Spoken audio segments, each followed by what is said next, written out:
Good afternoon, and welcome to this edition of Smart Money Canvas lesson. It's going to be an amazing time today. We're going to be looking at a very important subject, a subject that is very vital to every working adult. Now, I hope that you're going to learn one or two things that you can actually apply straight away into your personal finance today. So the subject we're going to be looking at, I know you can figure out already from the title of this edition, which is The Secret of Financial Independence. So the subject that we're going to be looking at today is financial independence. So let's put that down on our canvas today. Financial independence. This is a very important subject that often a lot of adults don't pay attention to. Uh, they pay attention to their income, pay attention to paying bills. All of those are important. Far more important is financial independence. I know some people talk about retirement, which is a component of financial independence, if you like, but the breadth of of retirement as a subject is not enough for a working adult. Instead, it's important and beneficial for every adult to actually switch um, that mindset of retirement to financial independence because it's very, very important. When we talk about financial independence, it's nothing but a financial status that one can attain in life. So rather than something that you look forward to at the end of your life, there's a status that you can attain at any point in your life. You can attain it when you're still in your 20s or 30s, depending on the opportunities that you take advantage of. But it's something that people can actually attain. So it's one of the statuses that one can attain on the financial journey in life. There are actually other four statuses, which I prefer to call levels that you can attain. There are about five of them. And actually, you know what? Let's do this. I usually like drawing a ladder to illustrate this. So let's have this ladder here. Okay. I'm not very good at drawing, so just bear with me.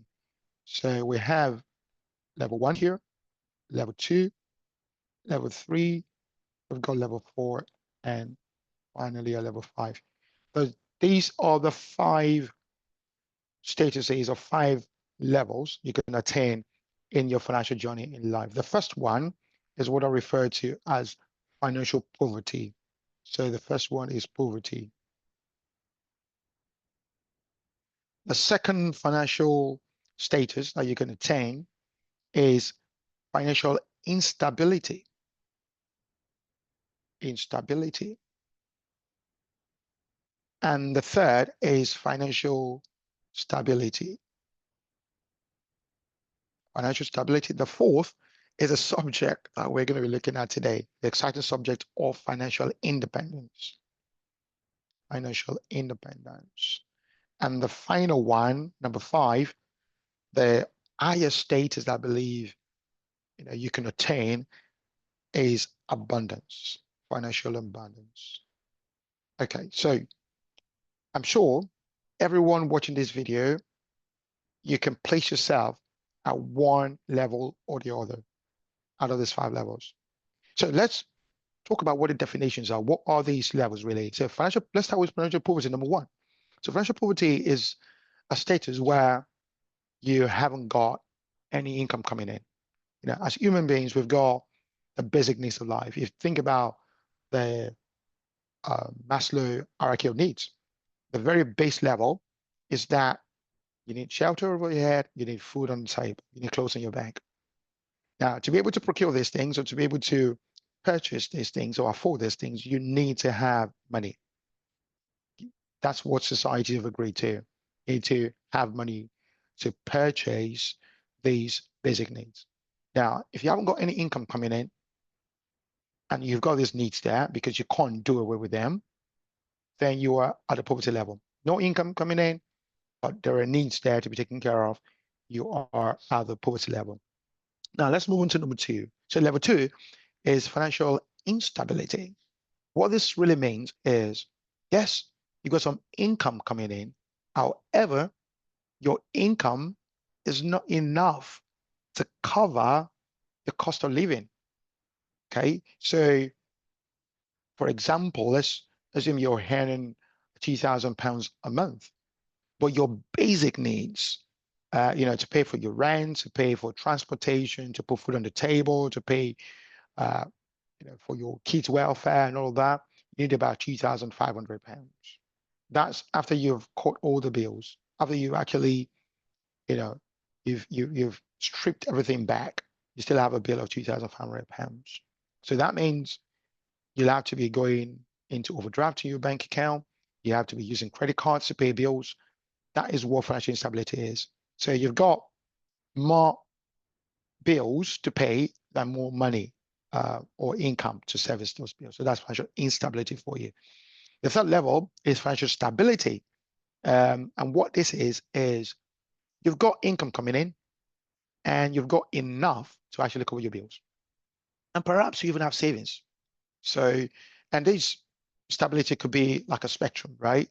Um, at one end of it, or the lower end of it, you've got enough income to cover the cost of living. So you're pretty stable, right? You don't have to borrow, you don't have to beg.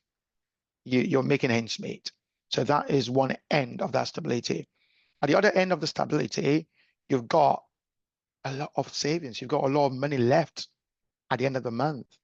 So you're pretty comfortable at this point. You're stable. So that is your, financial stability number three. And I bet you a lot of people, especially in the West, they're in this category. They are this level. Um, a few people as well are in the instability level two, and maybe fewer people are in the poverty level because you've got a safety net that government has made available to people who are struggling. So you go and claim benefit if you can't afford to pay bills or to pay for your cost of living or to pay for food. So in this economy, in this society, in the United Kingdom, you've got those safety net to protect people who are at level one financial poverty. But when you start earning, you're somewhere between instability and stability. Now let's move on to level four. This is the exciting one here. This is financial independence. At this point in financial independence, you've got not just income coming in, right? The income that is coming in is not from your wages or not from your active engagement in employment. So, in other words, you have built for yourself a portfolio of assets that are actually generating. So, your portfolio of assets is actually generating enough income to cover your monthly cost. So, let's assume that you've got a portfolio of real estate or portfolio of properties, rental properties. So you've got your tenants paying. Let's assume you've got 5 units. And you got on this 5 units, you've got £1,000 net income from them. So after paying all the costs, you've got £1,000 left that's available to you to use. Now, at that point in your life, you've got a cost of living or your monthly budget, i.e., paying for your own accommodation, your transportation, your home and family needs, your services, your utilities, all of these costs come to about £4,000. So on one end, you got £5,000 coming in for you to use as income from your rental properties. And then on the other hand, you've got cost of living, right? Or your monthly budget at £4,000. So the £5,000 is more than enough to cover the 4,000 bills or monthly bills you've got. So at this point, you're financially independent. Even if your portfolio, so let's assume that your portfolio is, worst case scenario, it brings in £4,000, right? So £4,000 equal, £4,000 of income is equal to £4,000 cost of living. So you're breaking even, you're okay. You don't, if you don't, if you lose a job, or you don't have an income from active engagement in employment, you've got your cost of living covered. That is a basic definition of financial independence. Again, all of these things, all of these levels, they've got a spectrum. So you could have someone who's got a portfolio of properties and properties, they're currently generating 5,000, using that same example, and the cost of living is 4,000. So they've got that extra £1,000 that they could even save. But what happens if that income were to drop? The property were to drop. Say a tenant moved out and it took you a while to put another tenant in there, and you just £5,000 drops to £4,000. And maybe at the end of the month, you now have some renovation work to do on two other properties. So the money coming in actually will go towards those renovations. So you might not have net income of £5,000 or £4,000. It might even be lower than that. So it might be about £2,500. But your cost of living doesn't really go down, right? So in that case, you need to add more money to be able to take care of your bills for that month, right? So that's one end of that spectrum. At the other end, you could have a generous income coming in from your portfolio. Say you've been quite aggressive with your portfolio building, and you've amassed a lot of properties, say 20 properties, and each of them on the average bringing about £1,000. So you got £20,000 in, and your cost of living is still maybe at £5,000. So you actually got a multiple of four, you know, income to cover your cost of living. So if something happens and uh, you bought four of the properties are now bringing in income, maybe they're vacant, no tenant in there, and then um, you got £16,000 left. That's still enough to cover your cost of living. So financial independence, again, like I said, is on a spectrum as well. Okay. Now, financial abundance, this is the mother of them all. This is what most people really, uh, most people don't even dream of, right? Some people do, right? So financial abundance is that realm of where you've got so much money coming in. You're worth so many, many millions, right? And your revenue is your portfolio of assets, because everyone, whether you're financially independent or your financial abundance, you have portfolio assets. That's what, it really, that's a basic sort of thing that you have to have in place. You need to have portfolio of assets. Now, even Richard Branson in the UK has got portfolio of assets, right? One of the assets is business. So he's got the Virgin Group, right? So your portfolio of assets is generating enough income, yeah, that takes care, it really trumps your cost of living. Your cost of living is probably maybe 1% of what you generate, or 0.001% of what's coming in. That's financial abundance. In financial abundance, you've got liberty, you got freedom, you can do a whole lot of good. You can give away so much. You can increase your quality of lifestyle as well. You can do a whole lot financially when it comes to financial abundance. So financial abundance is like into like a forest, right? In a forest, you got a lot of animals in there. You know, these animals are like feeding. You don't even know. The forest doesn't feel it, right? It's a it's a big jungle. A lot of animals are there. They're just feeding. They're living in there. The forest is not feeling it. That's financial abundance for you.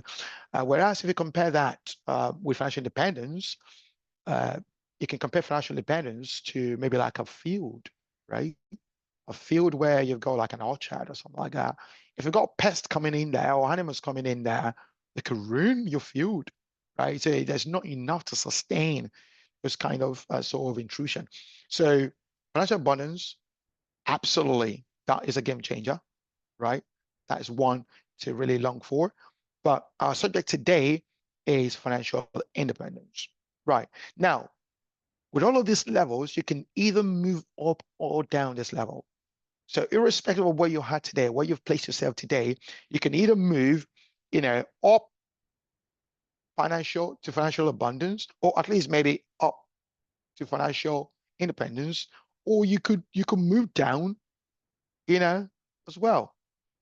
Someone that is got Someone could ask the question that, is it possible for Richard Branson to sort of like, go down to financial poverty? Yes, it's possible. We've seen stories of, millionaires, multi-millionaires or billionaires actually lose it all, right? And they die being poor. So it's happened before. So anything can happen here.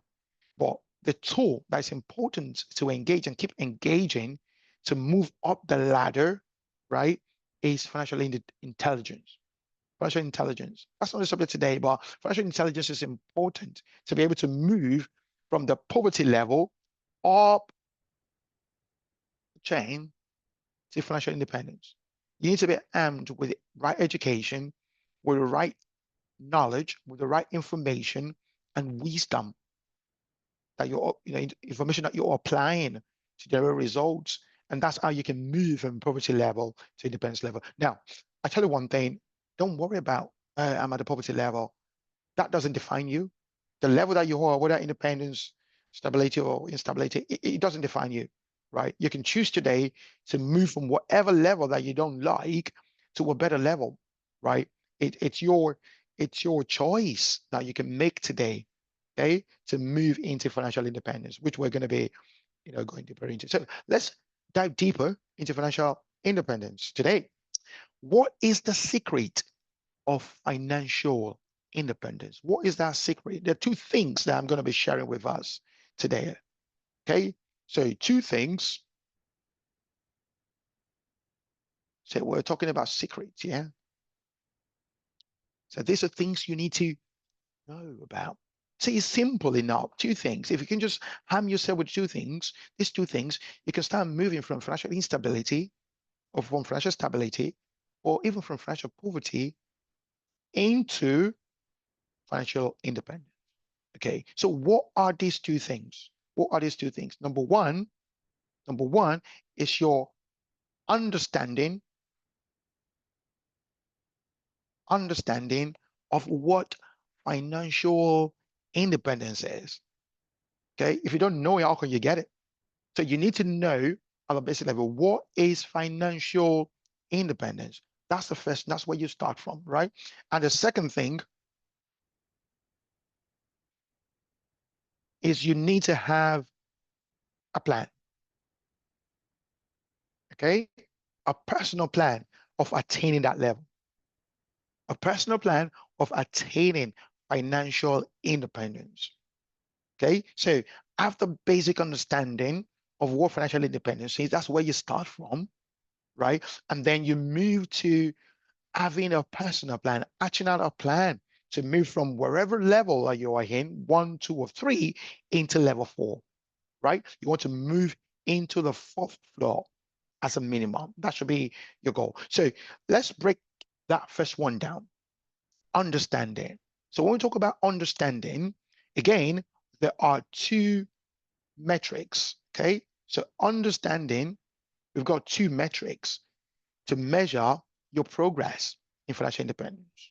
Okay. I'll define what financial independence is, right? That is a state where you've got enough income coming in from your asset portfolio, enough to service your cost of living or your monthly budget. That's financial independence by definition, right? But to be able to, the secret to be able to attain this, first thing is you need to understand what are the metrics. So what is your goal? What are you even targeting? So the first thing here, the first metric here is what we refer to as time, right? Time. Because everything in life is measured by time. Even your life is measured by time. That's why you call someone, oh, it's 10 years old, or it's 40 years old, it's 50 years old. Everything is measured in time. Time is a general commodity that is common to everyone, right? It's common to everyone. Okay, is a if you like, is a common denominator for all human. So when we talk about financial independence now, bringing it into money, time still is very vital. It's one of the metrics that we use, and I'm going to break that down a bit further. Now, the second one is percentage. Okay, it's percentage. So you got time and you got percentage. Now, talking about time, we're essentially talking about what drives or what is driven by your savings. So time here is how much how much time do you have on your side, or can you be sustained by before you fall into poverty? So put it this way: you currently earn an income, you've got a job, you pay all your bills on a monthly basis. Now, if something were to go wrong and you lost your job today, how much time can you stay, right, servicing your cost of living at the same level before you go, oh, I need help, right? Before you ring the emergency line, how much time is on your side? That's a time. And this time is driven by your savings. How much you have in savings? Okay, I can take care of your cost of living or your lifestyle or your monthly budget before you you say save our soul. Okay, so that's number one. Then number two is percentage. What is the percentage of your income that is being serviced by your portfolio income? What percentage of your cost of living, pardon me, the percentage of your cost of living that is being serviced by your portfolio income? So something I want you to pay attention to here, that is common to these days, is cost of living. So let's write that down here. Cost of living. So is equal to your monthly budget as well. Okay. A monthly budget.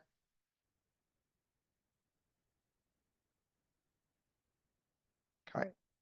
So how much you spend on a monthly basis, right? So that is X. So let's say this is equal to X pounds. Okay. So that's very important to note. So everyone should know that. I think every adult, you know that, right? People use Excel spreadsheet, they use all kinds of things. By the way, I recommend that you use our app, My Gap Hub, to track this thing. So we've got a fantastic app in Prism Check that will help you track all those things, right? So your cost of living or your budget equals to X. Now, what percentage of X is being covered by your what we refer to as API, asset portfolio income? Asset portfolio income. What percentage of X is being covered by your asset portfolio income? And then the other one, when it comes to savings, we refer to something in the app that we've got, My Gap Hub, refer to it as Alpha Fund. Alpha Fund. So this is one of the things that you measure in the app. Now your Alpha Fund is the savings that you set aside to be able to cover your cost of living or do all the projects, all the things that are important to you. So Alpha, so how much do you have in your Alpha Fund? So that one is API, what percentage, percentage of your X is being covered by that. And this one is how much, right, do you have in that pot to be able to cover, your cost of living. So that is the things that you need to understand and you need to start sort of tracking. Time, again, let's go over it again. Understanding is covered. These two key metrics. Time, right? You measure how much savings or how much time can your savings cover. Okay, if your cost of living is £5,000 and you got £50,000 in your Alpha Fund, that means you can last 10 months, right, before you ring the emergency line or before you say save our soul. Okay, and then the second metric is what percentage of your cost of living is covered by your asset portfolio income. Okay, so those two things are very important. Now, let's move on to the plan. Like I said, two secrets. Understanding, we've covered that already. The second one is the plan. Okay, now I've laid the foundation with the understanding of those two metrics. Very important. Those two metrics are very important. Now we need to now plan around those two metrics.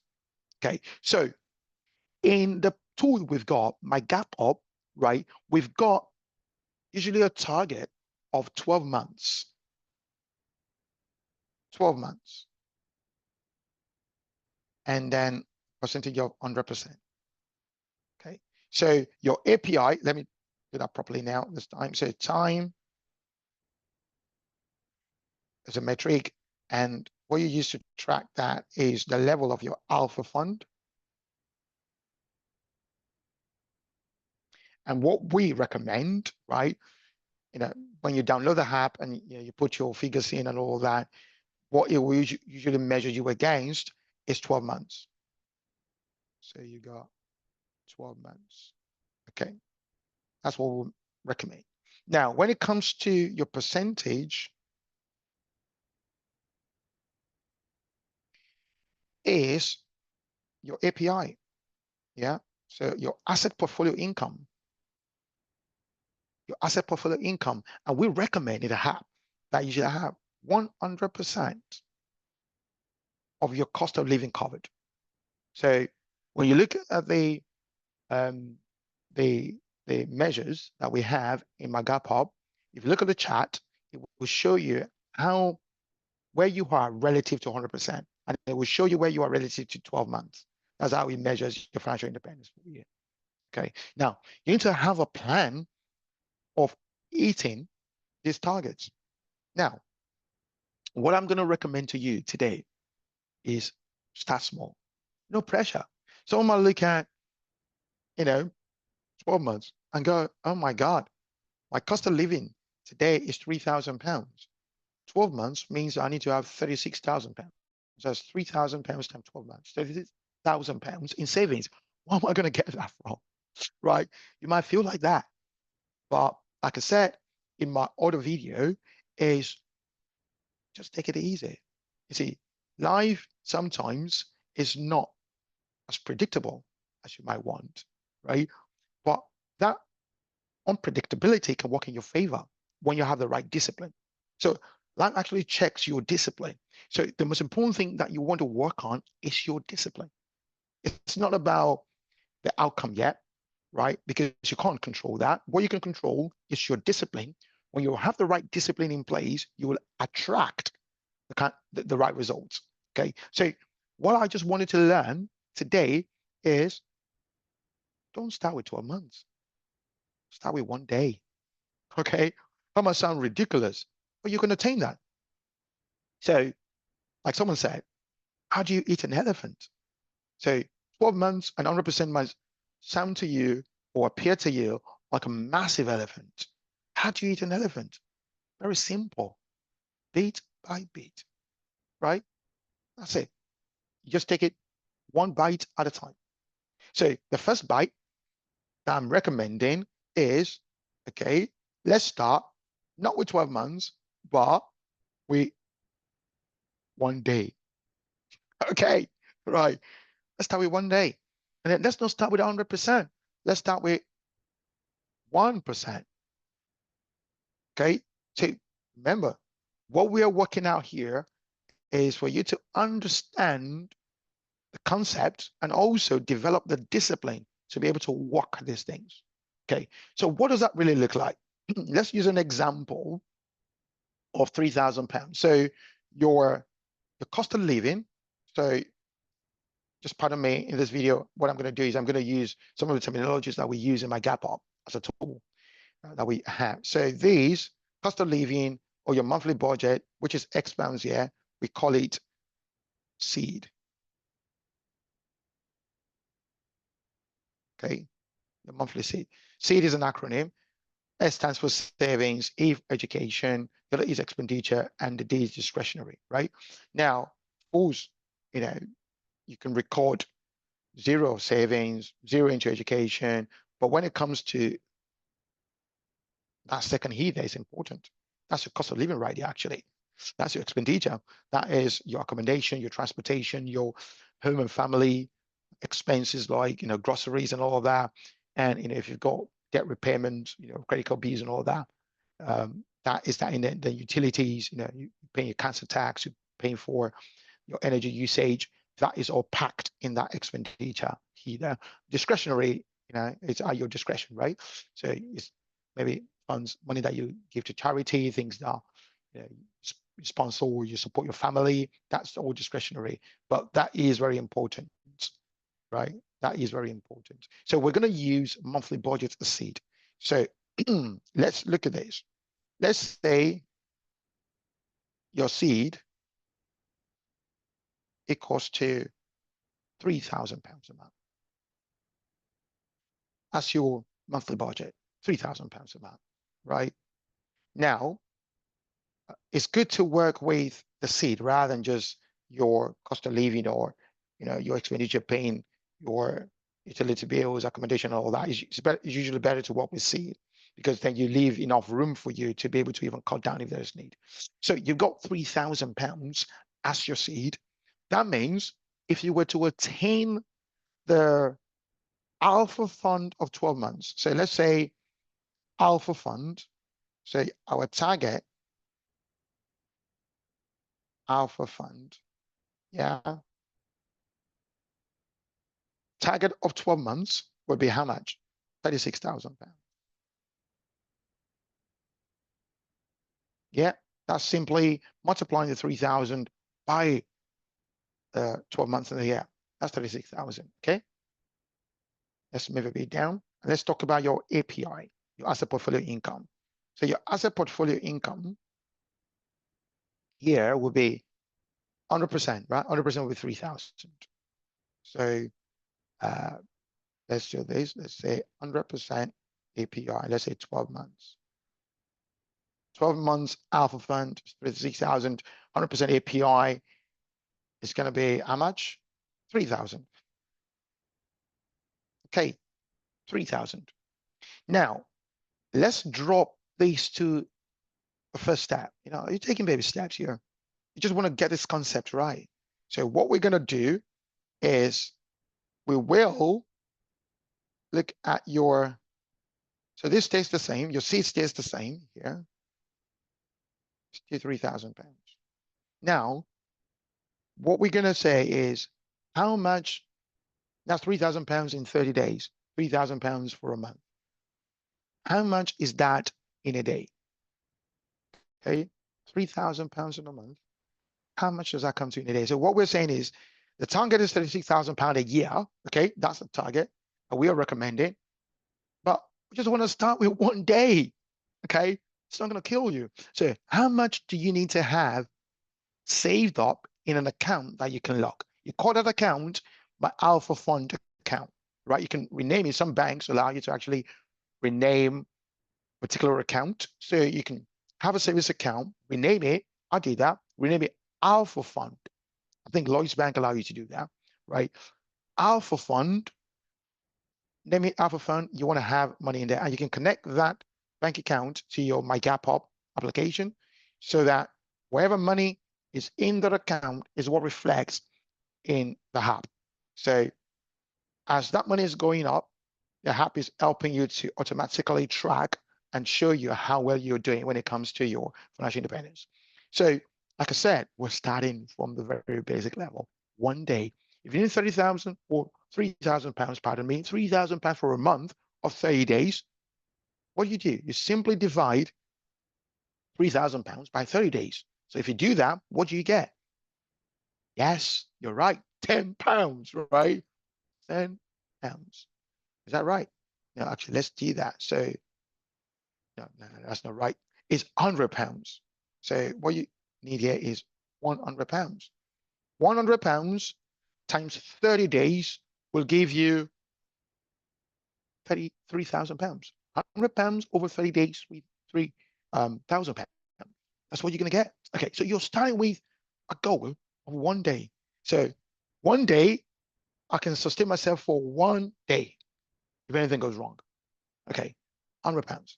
Now, the beauty of this is that some of you can achieve that right away. Okay, you can attain that right now. Okay, right now. You probably have £100 sitting around somewhere. You want to open that savings account today, right? You can even post a video right now and get that account opened within your banking app. Pause the video right now. You can listen to the rest afterwards and do that right now. This is how we succeed, is by taking action, not only by receiving information, but by taking action. That's how we succeed. So you do this and you build muscle, for success by doing, not just by listening. Okay. So pause the video. If you got £100 right now, put it into the account. If you don't have £100 right now, make that your target. Open the account all the same, right? And say to yourself, I'm going to work hard to save £100 in this account. Okay. Now, once you attain this, whether it's right away or whether it's going to be in another month's time that you are able to hit the £100 goal, pause and celebrate. get yourself a cup of juice, right? And celebrate. Or, take yourself out or something like that. Or, you know, buy yourself, a nice decent meal to celebrate that. Yes, I've just achieved a milestone. Celebrate, you celebrate your successes. So once you've done that, let's now look at the API. This one might be a little bit more difficult than you will think. So 1%, how much does 1% come to? So we're talking about 1% of £3,000. So 10% is 300, 1% is £30. So the goal is to have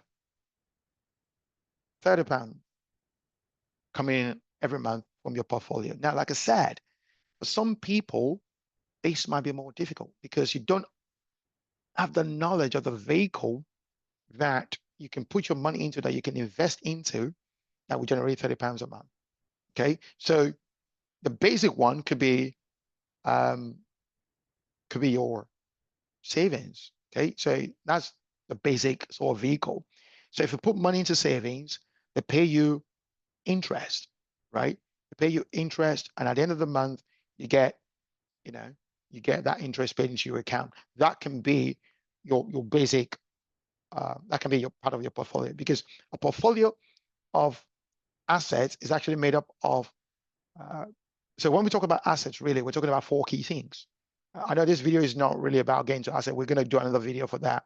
But very quickly, those four things are your retirement funds or pension. You've got investments, you've got cash, and you've got equity in your property. So you can actually call that RICE, RICE. Okay, so that is your asset, RICE. If you think about rice, eating rice, right? You can think about, oh, that's my asset. So every time you're having a meal, a meal of rice, or sitting over a bowl of rice, think about your asset. It's a very clever way of making people think about the finances. So retirement, investment, savings, or cash in savings, and equity in your property. So if you're using cash and savings as the asset vehicle that you want to use to generate your portfolio income, even though it's usually very lazy, right? You don't get much coming out of there, but that might be where you want to start if you've got the means to do that. Okay, and I'll recommend you start from there. But if you're being more aggressive, then you can look into investment. So investment, I be more challenging to learn, right? A lot of people just think they know about investment and they dabble into it. It can be quite risky. There are three categories of investment, which um, we call it bar, raising the bar. So raising your investment in Prism Check, my gap up. You can look at that in the app as well. There's business investment asset. There is appreciating investment asset, and there is risk investment asset. So those are the three categories that we've got that can generate your income. So your business asset will be an entity or a setup that you own, right? And you've got people and system working in your favor and generating income. That's a business. So business is not a side hustle, okay? Until you systemize it, you have people or you have a team behind it. So what makes it a business really is that you got system and you got people. That's what makes it a system. So um, you got people, capability really in the business. Capability is what drives profitability. Capability is what drives profitability.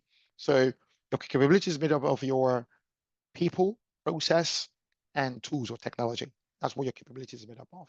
And that's what's required in business to be able to drive profitability. Now, if you don't have these things in place, you don't have a business. You have a side also, which is okay. You can start from there and then build the structures and the systems around that. Okay, so that's business. So people usually don't start from that. You can grow your side also into a business, but the one that is most attractive to people is appreciating investment assets. So when we say appreciating investment assets, these are things that appreciate over time. And the most popular in this category is real estate. So buying properties or having a fractional ownership of property. Okay, so that is one I would either recommend, acquiring a real estate to be able to generate income. So if you buy a property and you have that property returning £300 a month, you're already 10% in. based on these figures that we're looking at on the canvas. So £30 in, you know, you can do that with a fraction. So if you come together with 10 other people and you guys own that property and your contribution is 10% of that total asset, so 10% of the total equity in that asset, and also 10% of the net income from that asset. So if that is what you've got, you can have £30 straight away. And Prism Check currently, I recommend you check it out. We've got such arrangement where you can just take fractional ownership of property that will allow you to achieve this. Now, you could read the third one. The third one on that investment is risk investment asset. Okay, so these, like the name, is risky. So when we're talking about forex trading, we talk about stock market, equities in general, and we talk about crypto assets. So these are all risky vehicles. They're very volatile. Some of them are more volatile than the others, but they go up and down, right? That's just the common denominator. They go up and down. They're not steady. So these can also help you achieve this as well. So the way you can do this is you can actually put some money into your stocks and shares ISA or something like that, and you can see how much you're making. And those ones there's some stocks and shares that you can buy that can pay you dividends. Okay, so if you buy these and you're getting dividends of about £30 a month, and you can work that out, right? And that means you've achieved this goal. So let's start from that. 1% of your £3,000 is £30. Now, let's work with an example of cash in the savings. Okay, like I said, rice, right? The C in rice is cash in the bank. So how much do you need to save in a bank account? Let's say we assume that you are able to get a good yield on your savings. How much do you need to save in that bank account that will give you £30 a month? So let's do some calculations here. Okay, let's move to the side and do cash savings. So cash savings in the bank, or cash savings in some banks savings product. So you got some banks that promise you you can have a fixed savings product that you can invest into. I do that. Just lock your money away for 1 whole year. You don't have access to it, but yet you still get that income coming in there. So that's pretty fantastic. But how much you need to put in to be able to make £30 a month? So £30 a month, £30 a month. Let's say, okay, this is the principal that is required. So the principal, this is your original capital that you're putting in there. So the principal equals to X. We don't know. Let's use Y this time around. Is equal to Y. Okay. Your interest on that money that you want to earn, right, at the end of the year. So let's annualize it now. So annual interest that you're interested in is £360 a year. So £360 a year. So your monthly interest is £30. So £30 times 12 is 360. So, but because the way the banks calculate their rate, or the way they market the rate, is annualized. So it's good to use the annual interest. So £360. So what this simply means is, if you've got a bank savings product that promises you 10% return on investment. So 10% return on investment, 10% interest rate, now they're going to be paying you savings interest, will be, you need to have £3,600. So 10%, so this is, Y will be equal to £3,600. This is at 10%, right? 10%, yeah. So 10% of £3,600 will give you £360 a year. But the question is this: where are you going to get a savings product that is going to offer you 10%? Where are you going to get that from? That's going to offer you 10% per annum. You're not going to get that, right? You won't get that. Okay. So, but what they will offer you will be about 1%, you might get 2% or 3%. So let's work with 1%. So most banks offer 1% today. Or better still, if you put it into a long-term fixed account, you could actually get up to about 4%. Okay, so I recommend you look into these. But if you go with 1%, and then we can work it back from there. So 1%, that means you would need about 36,000 pounds. So if you put 36,000 pounds into this savings account at 1% per annum, you get 360 pounds, and you get 360 pounds a year, which is equal to 30 pounds a month. Okay, you with me so far? Brilliant. Now let's assume it's 4%. So if it's 4%, you will need to divide that 36,000 by 4. Okay, so which comes to about 9,000 pounds. So I think that's by far the best return on investment. Here you can get some more than 4%, but let's work with that for basic to be safe, right? Let's work with 4%. So you need 9,000 pounds at 4%. That will return 3,600 360 pounds. Definitely not 3,600. 360 pounds a year. So putting 9,000 pounds, right, in savings at 4% interest rate, savings interest, you will get 360 pounds in a year, and that translates to your 30 pounds a month. So 9,000 pounds is what you need. So 9,000 pounds is the required capital that you need to be able to get your 30 pounds a month. So your first goal, like I said, if you remember, we're doing 1%. This is 1% of your cost of living, 1%. Yeah, and this is 1 day. That's your baby step. 1 day, 1%. Okay, so the challenge here for you is save 100 pounds. Yeah, baby steps. If you already have 100 pounds to save in, hooray, you've got that. Now multiply, just increase the number of days. Okay, so if you got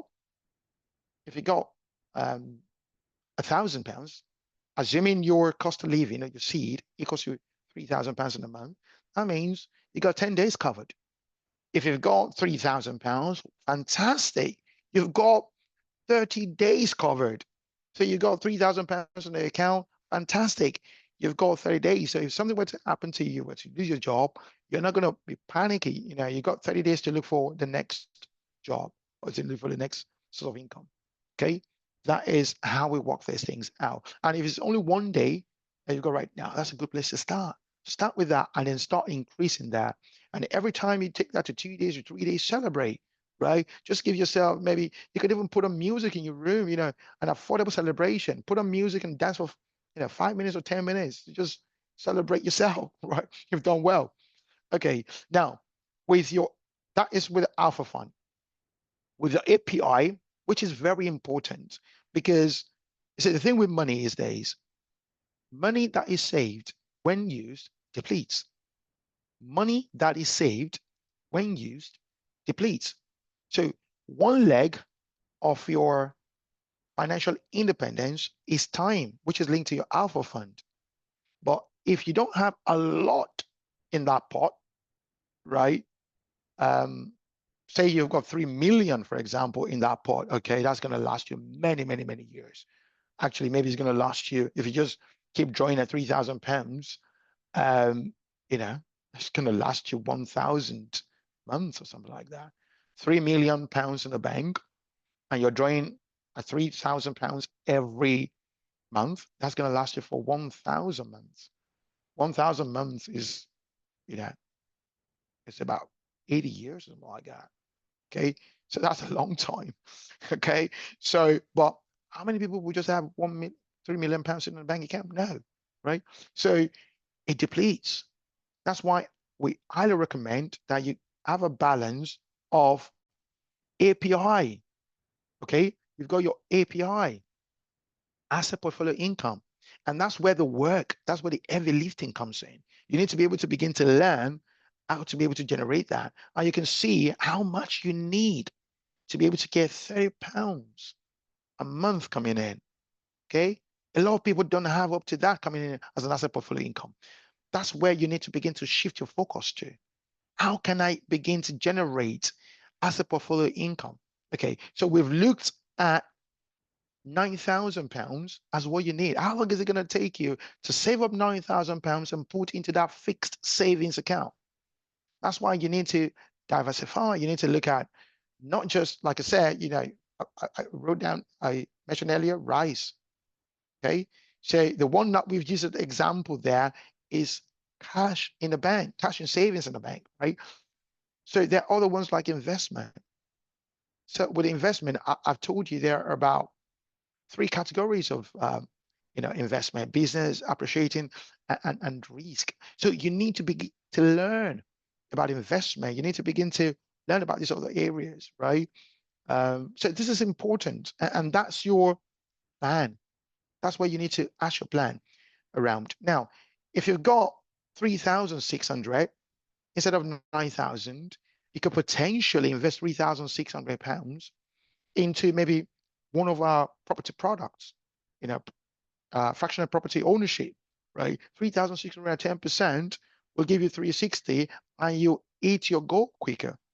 Asset is pretty, real estate as an investment asset is pretty safe, right?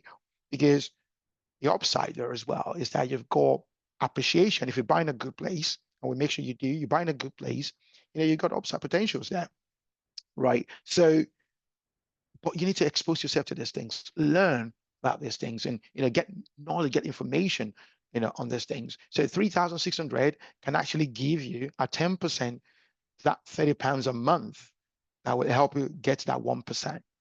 Okay, so as I begin to round up today, let's get into a bit more meat around how you actually set up a plan.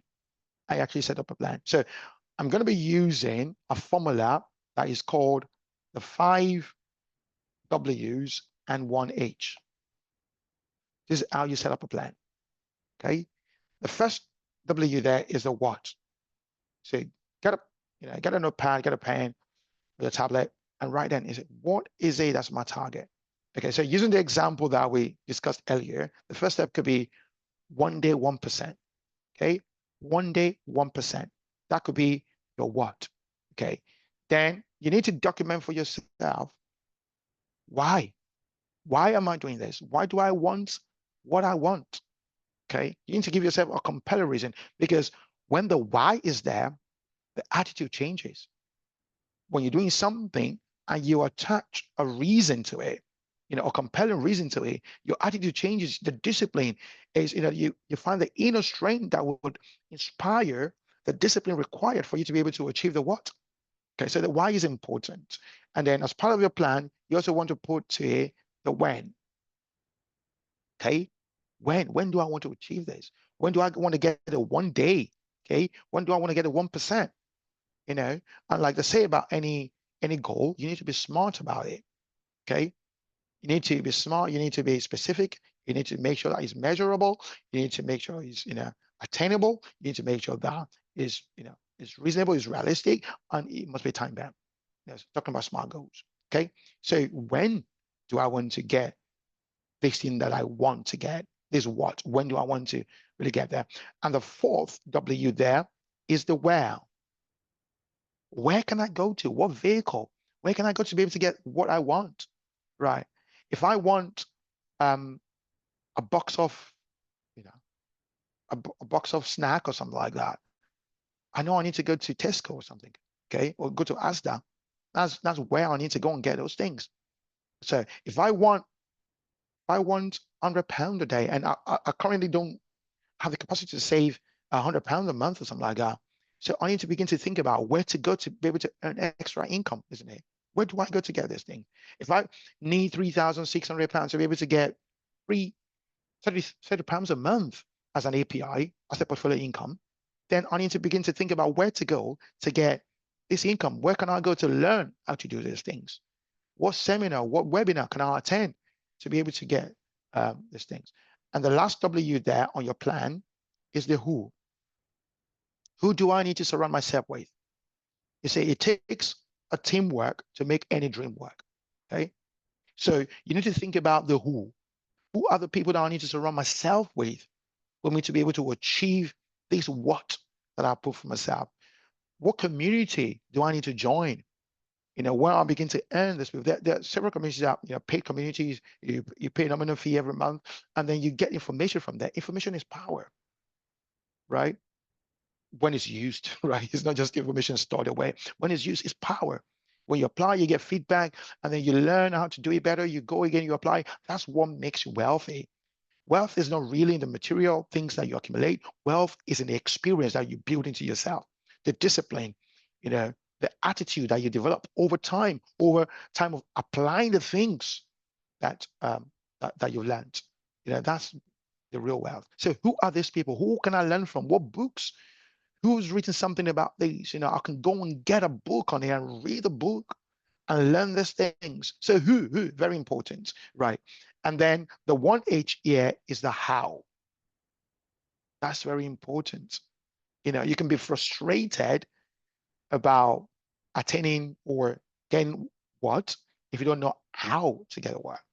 And that's why if you put the 5 W's in place, the how will become easier. Because from reading the book of who's done this before or who is a master in this space, you can then begin to learn the how I can go about it. The thing you need to mind though is the how for everyone will be unique.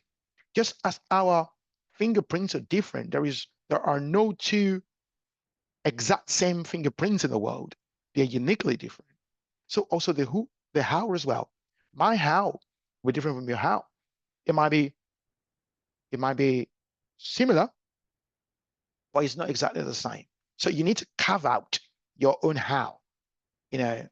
Carve out your own how. How do I go about this? How do I get this? So you can copy other people's formula, yeah, but your own sort of flavor will be in there as well, right? So it's possible for you to do the exact same way that I have done it, and we might still get different results because of the disparity in that sort of uniqueness. Okay, so you need to have your own, have the right mentality. You need to check, what's your risk appetite. You need to understand yourself and then apply all of that with all that you've learned as well to the how. This is how I'm going to do it, and then try it out. Try it, get feedback, go back again. Try it, get feedback, go back again until you become a master at it. Okay, so these is a formula that you can use to build your own personal plan. So in summary, what we've gone through today is we have talked about financial independence, right? We have looked at the 5 levels, poverty being level 1, instability, stability, independence, and abundance. These are the various levels in your financial journey in life. The subject of today has been around financial independence. And we've said that financial independence is you having enough income, right, or unreserved that can cover your cost of living, even if you are not working, even if you're not engaged in paid employment. So that is financial independence. And we talked about the secret, which is understanding and having a plan. Okay, with understanding, we've looked at the 2 metrics, 2 important metrics: time and percentage. And then with plan, we've talked about how you can translate these 2 metrics and build a plan. Have a target, like we said. With our My Gap Up application, we've got a target of 12 months and 100% for time and percentage. Well, you can start, right, with just 1 day and 1% for yourself. 1 day and 1%. And that can translate into your what? Yeah, that can translate into your what. And then you need to document your why and look at the when, and then your where and the who. And then you can come up with your own how on how to achieve this. So this brings us to the end of this session of the Smart Money Canvas. I trust that you've actually learned a lot from this session today, and I hope that you're going to be able to take this knowledge that you've gained from this session, you apply it to your life. Remember, it's not enough to just store this information or just accumulate this knowledge. You need to apply them. You need to put them to use. When you put them to use, you build capacity, you turn yourself into that person that is actually able to get results. And this is what makes you truly wealthy. It's not the money in the bank, it's not the asset portfolio really that makes you wealthy, it's the financial intelligence that's really inside of you. Being that kind of person that can actually go from, irrespective of where you're at, level 1, you can go all the way back to level 4 and even have strike at level 5. So thank you very much for joining me today to listen to this session. I hope you've had a great time. Till next time, I wish you all the best. See you soon.